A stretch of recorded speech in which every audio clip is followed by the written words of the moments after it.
another episode of the Plnty podcast. Can't wait for the spicy conversation. Catriona is a clinical sexologist, psychotherapist. We're here to talk about sex, but more specifically, what happens to that sex life that you once had after having a baby. I think that's a really big topic that's on people's minds. If you look at postpartum topics, it's mostly nutrition, how to get back into your body that you recognize and feel good about yourself. Maybe not how to lose your partnership, but I feel like that's where this whole sex conversation fits in, right? Yeah, plus the 6-week checkup. Exactly. And the partner waiting for the 6-week checkup, because then we can have sex again. As most parents, especially mums, will be like, I would rather gouge my eye out. Because that sounds horrendous, and I'm scared.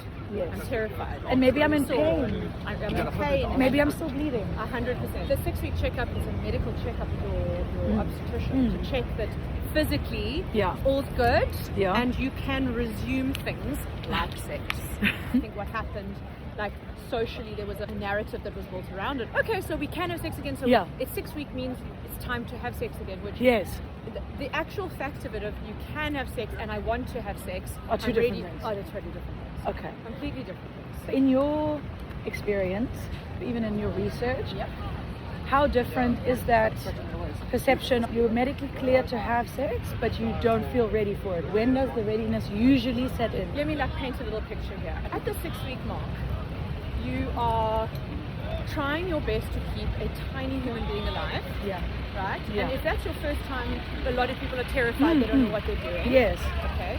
You are sleep deprived, which is one of the most significant factors in our overall functioning. Right? Sleep deprived. Your sensory system, from your auditory system, what you hear all day, crying, overwhelmed, right? Your visual system, poo, wee, spit up, like reflux, like your own leaky boobs, like none of that looks good. You feel gross. You feel gross. Then from your tactile system, you either have a barnacle baby who's with you all the time and attached to you, or your partner's reaching for you, or you might be wanting to reach for your partner and like get closeness and stuff like that. But often your sensory system from a touch perspective is at its limit. Okay. Which is what we call touched out. Touched out. Okay. Absolutely. And in terms of the demand placed on your system, the 6-week mark, your demand is at its absolute capacity. If you imagine a tank that's filled up, and every time there's a demand, i.e. I've got to feed, I've got to change, I've got to make dinner, I've got to do laundry, I've got to go and get Calpol again, I've got to get nappies, I've got to do this, I've got to do that, my mother-in-law wants to see me, my dad wants to see me. Demand. Mental load. And then on top of that, the partner's saying, I miss you, I want to be with you. And sometimes it's also the mother saying, I miss him, I miss that part of myself, right? Demand. It reaches its limit and it overflows. And the overflow is not a good state. And our nervous system needs to be in a calm, rested, quiet, happy state for us to want it, us to get aroused, and for us to feel pleasure, right? So now if you think about it, if I've painted this picture, at the 6-week mark, physically tick, you can have it. Which part of what I've just said is sexy? Not one. It's like, don't touch my boobs, they're sore. Oh my God. Or they're leaking. Yes. Wow. What an experience. Maybe your scar is still tender if you had a C-section. There's so many reasons I can think of why not. My boy wouldn't let me put him down. He didn't want to be not attached to somebody at all times. How then are you going to have capacity for someone else or something else? There are a lot of moms who want the touch, who want the connection, but they don't necessarily want sex. They want closeness with their partners, they want to feel connected with their partners. They actually want to feel wanted because they've changed into this very different space of want. They want it in a very different way. So to feel desired without the demand of sex. Got you. That's an interesting point. So you're saying you get cleared, then you feel maybe pressure from the medical professional that said, yay, okay. You don't feel like you necessarily feel ready or keen, like because of all the above mentioned. But your partner's like, we were just waiting for the go ahead. So where is it? Almost like demand, but without maybe articulating it. like that. Yeah. But putting pressure on the situation. Yeah. Okay. A lot of medical professionals will say, all good, that doesn't mean you have to have sex. Yeah. But socially there is a narrative around 6 weeks equals can have sex. So I think that there's an enormous difference between what can happen and what is desired. Tell me, what can we do? We've obviously established now the disconnect or the issue between you can have it but you don't want it. Maybe your partner wants it. It's the woman who gave birth that has the biggest physical changes and challenges maybe in accepting her new self, her new body, feeling good, because you feel like you've got to feel yourself to feel in the zone, in the mood, get aroused. Yes, but I'll throw a curveball at you. Yeah, please. We want to feel decent. We want to feel like we've got some dignity. It's having a newborn baby and going through birth, and it's not dignified. No, it's a lot of bleeding and a lot of stuff. Oh, it's a lot of stuff. There's leaky boobs, night sweats in the postpartum period. Anyway, all of that. Yeah. Actually, one of the things that people don't understand about wanting sex, right? So, firstly, most people only want it once they start having it. Oh, if you remember one thing from this podcast, this is it. But listen with a caveat, closely, right? So most people only want it once they start having it. As in while they're in the process of getting it on. Yes. No way. Right? If it's good. Oh. So That's the caveat. how do you make sure it's good? Well, I mean, that is a whole conversation, but the snippet version, the succinct version of it is that you actually allow yourself pleasure, because that's a big thing, especially for women. Oh yeah. And you learn what you like. And you communicate? Well, that's the number one thing. Yeah. You talk. But I mean, you surely talk. it's the hardest. It's the hardest thing. We don't grow up being given the language. No. You know, I wasn't raised being given words for these things. And interestingly, in the Netherlands, they do teach kids from early on about consent, about permission, about pleasure, in a very age-appropriate way. Yeah. Whereas, say, in South Africa, in the US, in the UK, it's risk-based. Don't do it, you'll get pregnant, you'll catch a STI, whatever. Yes. And we have vastly different trajectories when it comes to our experiences of sex. Like the Dutch delay their first sexual experience far later than people in the US, people in the UK. When people are raised with language for their bodies, language for sex, they're given permission around it, they have a much healthier experience with their sexuality than people who are not given it. So again, similarly with postpartum stuff, your location, your geography will shape what it is that you know about your body and yourself postpartum. Yeah. And the reason why women think to themselves, what's wrong with me? Why don't I want it? I can't think of anything worse right now. If I never had to have sex ever again, I'd be very happy. I hear it all the time. No, you're joking. No, true. I didn't expect that. Yeah, true. And why? Because the demand, such high demand. Two, it's probably not enjoyable. And that isn't always because of what the partner's doing. It can also be because they don't know what they want personally. They don't know what feels good for them. So then can't communicate that because they don't know it themselves. And don't know that they can communicate it or feel a lot of shame about communicating it. And communication, as boring as it sounds with a number, is the best thing you can do for your sex life, is to talk about it. Yeah. You know, but it's really hard when you don't have the vocab. But really maybe hard when you don't have the words. And there's probably something to be said about maybe not having the conversation in the moment, but absolutely. rather it's another time. 100%.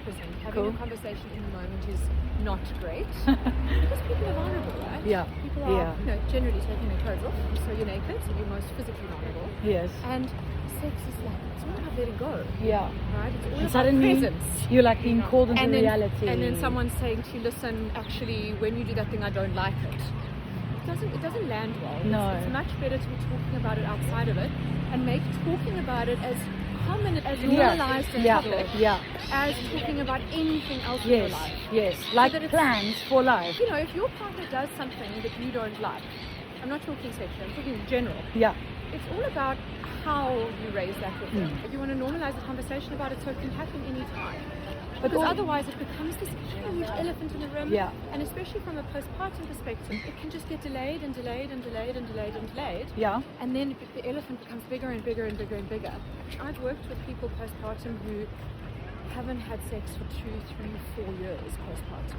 Wow. And sometimes the kid sleeping in the bed or the mum sleeping with the kid becomes a way to avoid it because it's become this huge thing. Got you. Right? But that is because often there is there's so much anxiety wrapped up in having it. Yes. There's not pleasure that's being gained from it. Mm-hmm. Her system is so demanded of, she's so touched out. And at the end of the day, maybe all the eggs are being placed in the penetrative sex basket and not enough in like erotic connection outside of the bedroom. Can you give examples? Send your partner a WhatsApp message, you know, every few days or once a week that just said, you are the greatest mum. I appreciate you so much. You do so much for us. You're so beautiful with our son. That doesn't sound erotic at all. I was going to say, you're not suggesting we send the eggplant emoji. Or the bagel. Eggplant or the bagel. Oh my gosh. The bagel's new to me. So no, exactly. It's got nothing to do with sex. There's no demand attached. Okay. It's appreciation. It's appreciation, right? Mm-hmm. Can the partner do something for the mother with no strings attached? Just because they want to. Because the message you ultimately want to be sending is, I want you, not I want sex. Mm-hmm. It's the most important thing. People don't want to feel Makes so much sense. like they are only wanted for that. Yeah, like a tool. Exactly, like a vessel. Yeah, right? vessel. The more that people can focus on the connection outside of the bedroom and talk about what feels good, what doesn't feel good, what they like, and that changes depending on age and stage. But the biggest thing is understanding you are allowed to want it. You're allowed to not want it. Gotcha. You're allowed to experience pleasure. Yeah. You're allowed to want it on your own versus with a partner. But again, these conversations need to be had. Because if they're not being had, they just fester and grow. And becomes a huge elephant. What's a myth that we need to bust right now about postpartum sex? That women don't want it. I Thank think that's you. a big one. That's a very big, you're right. Because let me tell you something, again, our social narrative says women don't want to have it. Yeah. And again, what is sex? When you say sex, what do you mean? Out of interest? What are you referring to? Feeling wanted, desired, ideally having an orgasm. Okay. So Connection with my partner, deep physical connection. yes, That's what I'm referring to. deep physical connection, okay? Orgasm, pleasure, connected in some way. Yeah. But you haven't mentioned intercourse. So you haven't said sex equals intercourse. And so for most people, when they hear sex, they think intercourse. Yeah. But sex is this entire buffet. Sex is a sexy WhatsApp. Sex is your partner complimenting you on what you look like. Like you look incredible. Yeah. You know, you look so beautiful. Non-demand. I just walked Non-demand. out the house and he said, good luck with this podcast. You look amazing. I was like, What a guy. what a guy. What a guy. Yeah.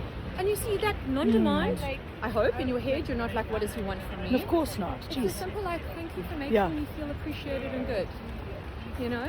So Incredible. I think that is such a beautiful thing, and it's a great example of how something so little can compound over time. Yeah. That it's not that you feel wanted and needed and worthy only in the moments of sex. Got you. So sex is not just what happens in bed when there's intercourse. Yes. There's all the little things that happen where That there's compound. but sex is what happens with the little things that have an erotic charge. A flirtation, you know, oral sex, using hands, love letters, watching each other touch each other, doing it on your own and then telling your partner about it later, sending your partner a sexy image. Okay. Those are all sex. So when you think foreplay, I'm talking sex. Talking all of those things, and a colleague of mine has famously said it's what happens from the moment you stop having intercourse to the moment you next start having intercourse. Okay. And everything that happens in between. So basically we should talk about sex and we should talk about intercourse. Yeah, people don't like the word intercourse. They Yeah. use it as quite like a clinical term. Yeah, and it sounds a little bit like you need an interpreter. Which I mean That's sometimes true. might be helpful. Yeah, it could be. But again, without the language, it could be true. You also Yeah. need to ask if your partner uses a word and you're like, what is that? Yeah. Oh, speaking of, do you know What's Your Take Instagram account? Yes. They're on the subway, Yes. tube, whatever. Yeah, oh, it's great. It's so great. great. So I saw the one with Charlize Theron, who is obviously bombshell, Big love fan. her. And he goes, so what's your take? And she goes, when the guy says, I want to make love to you, everything just clams up. It's the most unsexy thing. Yeah, and he's totally. like, well, what are we supposed to say? He was like totally taken aback by her reply. And she goes, I don't know, tell me that you want to fuck me. Exactly. I was like, amen, sister. 100%. But men, you know, if you're in a long-term relationship or a new relationship, you're like, why would you say that? yeah, It's an instant rejection. It's an instant criticism. Instead, what about like when you say that, Yeah. you mean you want to fuck me? good one. Right? So you And basically he says, well, yeah. Yeah. And you say, you know what? next time tell I'm me. way more turned on by the idea of you Yeah. fucking me. Yes. Could you do that? Trust me, that will land far better. Yeah, I Because think so. the sensitivity to rejection is far higher when Yeah. it comes to sex. Yes. So we just got to be really conscious of how we say things when we say things. We don't want to, for lack of a better word, pussyfoot around each other. But we need to be able to say to each other, listen, Yeah. I like what you did earlier. What I would like even more is if you moved to the left and did not stop Yes. For Because- a while. for a while. And when I say don't stop, I really mean don't stop. That was great. And I know that it would be even better if. Got So you. you're validating what But- somebody's done, Yes. showing your appreciation for what somebody's done, but then you are... A little bit coach, but not too coachy. No, but how are they going to know what you like? We were talking about myths Yeah, we that, and how to turn communication into your favor rather than Yes. creating rejection, which Yeah. is then really hard to come back from, Totally. to get the vibe back Yeah. on. So can I say something in line with that? That I Please. think is so important for parents. So what's really interesting is how many mums will say to me, I just feel like I have 2 kids at home. I feel like I've got 2 kids at home. And she's referring to the She's husband. referring to the husband. So that's why when you view your partner as a child, would you want them? Would you be amenable to it? Would you... Why do they say that? To Because the- they're having to take care of their partners, right? So Yeah. they're not only taking care of a baby Yeah. and the kids, Yes. they're having to take care of their partner too. It makes so much right? sense. And so why on earth Yeah. would you expect yourself to have any inkling of interest Yes. towards another person you are having to care for? They're very different roles. Got you. I speak to people all the time, whether the kids are not, about the context. Are you caring for an elderly parent? Are you in huge financial debt? Yeah. Has a war broken out? Is your partner or your best friend or your cousin going through cancer treatment? What Yes. is the context of your life? Yeah.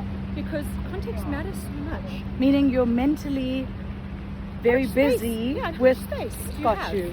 Yeah. And even before that stressor Yeah. was there, Yeah.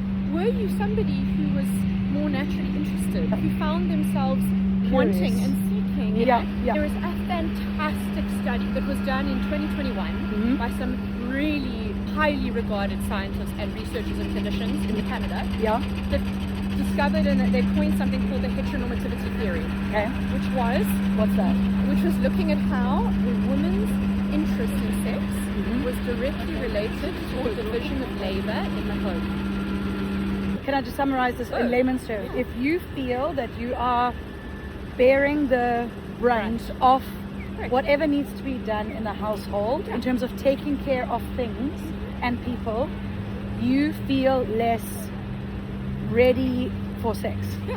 You just want it less. Yeah, absolutely. Oh my Why- God, it's where such would- an easy recipe. Are you listening to this? Are Why people would you listening want to to, sorry, this? why would you want more? If your partner comes up to you, literally cleaning the dishes of the dinner you've just cooked, or that he cooked, but, Yeah. or they cooked, but Yeah. you, whatever, Yes, and they come up behind you and they slap your ass. yes.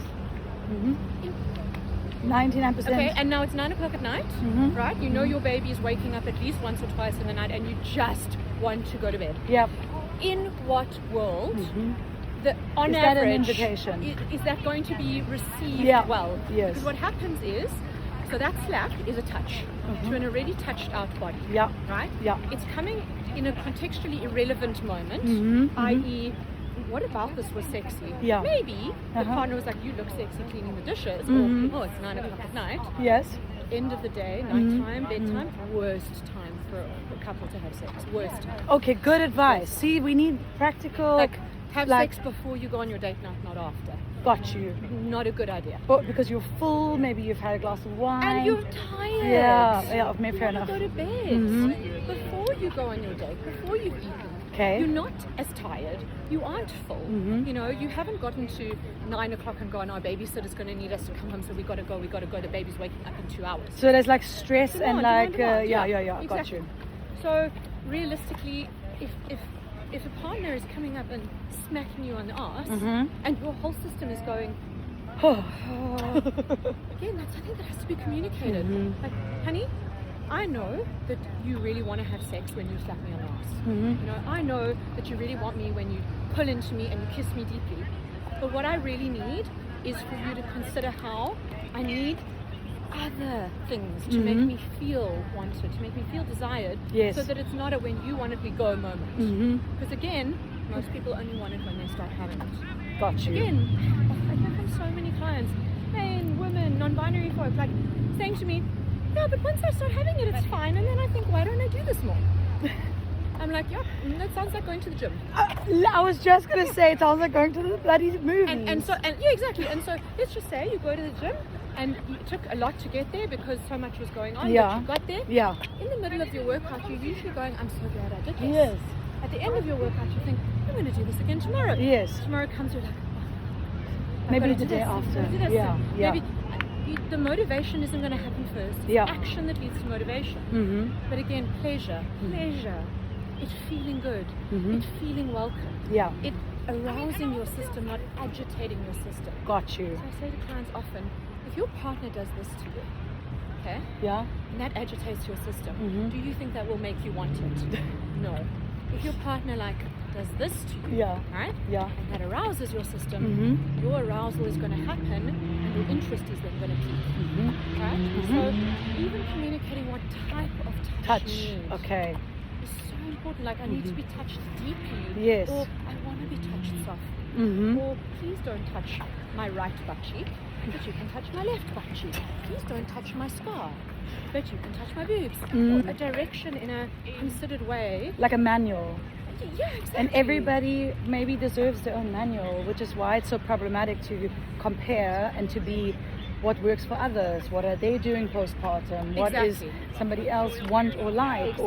But rather learning how to listen to yourself and communicate your needs. Perspective and your needs. Okay. But know that this manual gets updated to version 2.0, 3.0, 4.0 because age and stage matters.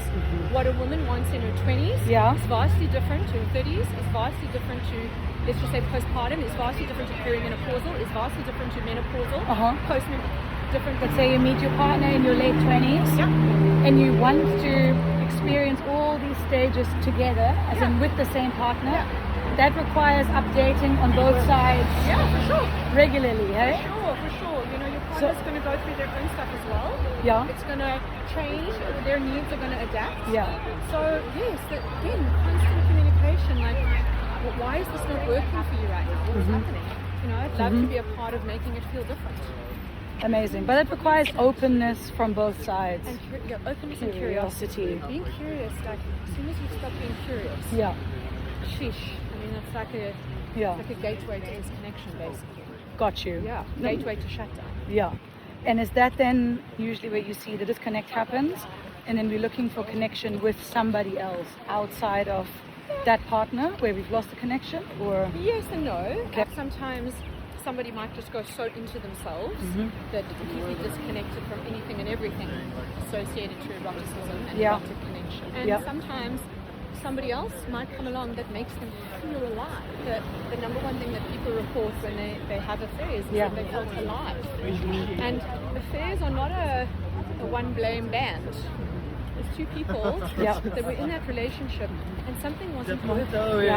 And that is what then another person another person brought into that person's life. Got you. Speak generally, it's not always the case, but it's very, very common in couples therapy spaces that two people where there's been an affair by one partner, they actually keep going.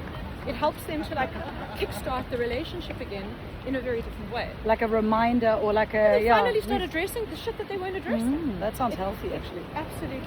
But kids can be really hard and it takes on average 6 years to restabilize after having kids. I know, sorry. Does it reset to 6 years after each kid? Or is that no, like when your youngest is 6. Yeah, sorry.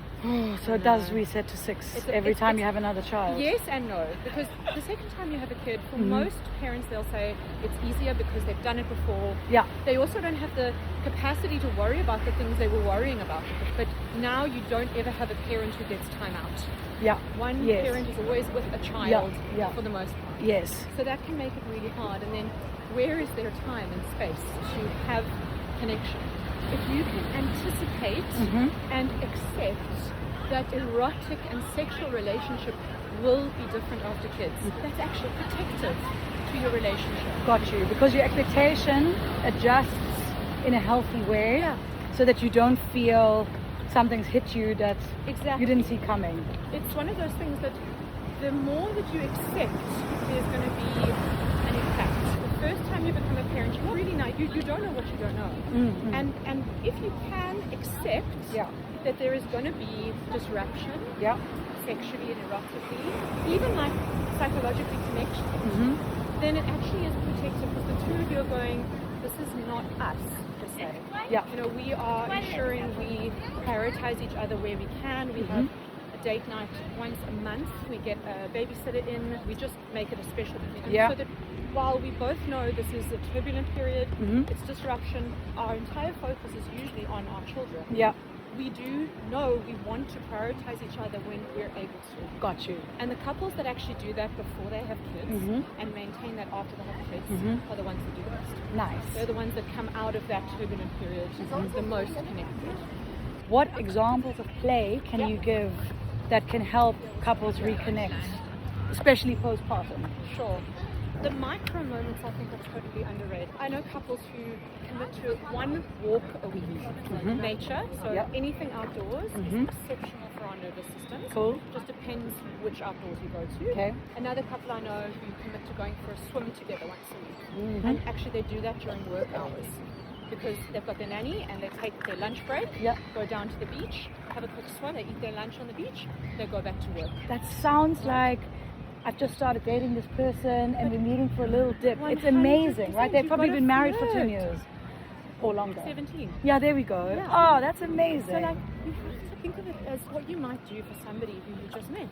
This flirting is so important, but it's the tiny little things that make a difference. Setting the table for dinner while the other parent is putting the child down, to sleep. light a candle, put some music on.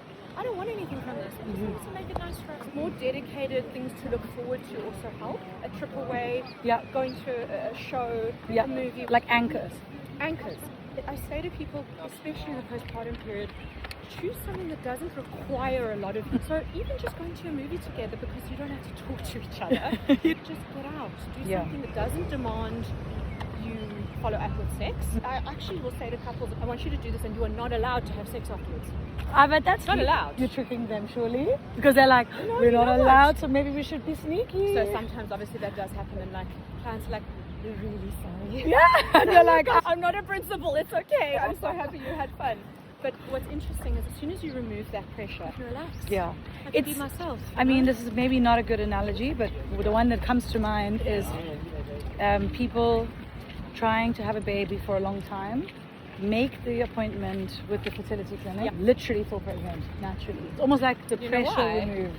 Because the nervous system downregulates. And it's you're like, not in a threat state. Sex needs the nervous system to be in a calm, rested state. In order for us to let go, in order for us to relax, in order for us to let in, to be present. If you're stressed, if you're feeling demanded of, if the sheets are scratchy, if the big lights are on, your system is going to be like, don't have time for this, make it, let's go. Shut down. Come, one and done, let's go. I think that play is so underrated, and play looks very different for people. We've spoken a lot about the relationship and the couple, but sticking with pregnancy and postpartum theme, how can we help each other? Like, we are obviously trying to do that by putting things online, but let's say we meet for a girls' brunch. How do you make the topics include sex life? How do we make it less taboo, less strange for this to be discussed in your friendship circles amongst your girlfriends? And how can we genuinely make things easier for one another? It's such a beautiful question, honestly, because there's immense power in female friendship. Immense. And I said to you before we started recording, my most valuable resource when I had a baby was other mothers. There's no one better, because you feel far less lonely, you feel more normal. 100%. You don't feel like what you're going through is unique or whatever. But what I would say in terms of practical suggestions, saying things out loud that feel shameful is actually the number one way to move on from the shame. And it makes you feel lighter, more relieved from whatever. Yes. And people, when they are vulnerable, when they take a risk, they're courageous to share something, in a safe space. So Yeah. you've got to trust that people are not going to criticize it, dismiss it, reject it. That's powerful. But when I've heard from clients that they've, say, shared that they struggle with penetrative pain and they can't have intercourse, can't even go to the gynae for a pap smear, can't use a tampon. Jeez. When they've been holding that on their own, that is so Debilitating. debilitating. Oh my goodness. And then they share it with a friend, a trusted friend, and that trusted friend goes, you know, my sister has that. Or a friend of a friend told me about it, and oh my God, I'm so sorry that's happened. You should see this pelvic floor physiotherapist. Or did you know I listened to a podcast about that? The connection that's created through those brave moments of sharing is what is going to change the feeling of that experience. Diminish the shame, decrease the anxiety, and just literally put that person's trajectory in a totally different path. Or if there's even just one person in that space that feels safer, speak up, say something, so that you're not alone. Yeah. Because I think postpartum, it's isolating. Totally. I've spoken to so many different podcast guests, and one of the common themes is how lonely it can be, even though you've just added another person to the planet. Yeah. There's something remarkable to be said about women who speak about a partner who does things in a way to support them without having to be asked to look. They see their partner's not okay, they take the baby and they say, go and have a bath. Yeah. Go for a run. Go, go whatever you need to do. I've got it. Yeah. Trust me, I've got it. Without having to be asked. That is actually hella sexy. Yeah, I was just going to say, that's like a magnet that will then eventually pull you back to that person based off of that action, but that's it's not protective. Exactly. That's protective in the long run. It's not an erotic thing. Exactly. It's a protective like protected to the connection. So, I have learned new things. I've confirmed things that I only knew because of how they felt, that you've now been able to give words, non-clinical words for. Tried my best. Really, if we're going to leave it anywhere, it's that if we want to talk about sex, we've got to talk about everything else. Yeah. Because the quality, and this is what I take away from our conversation, is the quality of how much you want to have it and why, and how you feel basically drawn towards your partner. We're just not finding the right language or the right tools to unlock so that it's amazing and enjoyable and equally wanted. Yes, and believing that you're allowed to want it. Could we do a round table? I love how I'm inviting myself to your podcast now. With a couple of moms and you obviously hosting, and we talk about our experiences. Oh, love. You're welcome. Love that idea. Catriona Boffard, PhD, clinical sexologist, psychotherapist. Sounds so fancy. No, like I never get used to it. It's fancy weird. and real. Thank you for sharing all your wisdom. Thanks and for for inviting me. giving words to things that probably everybody is listening to this is feeling at some point in their journey, and that's so important. Okay, until next time.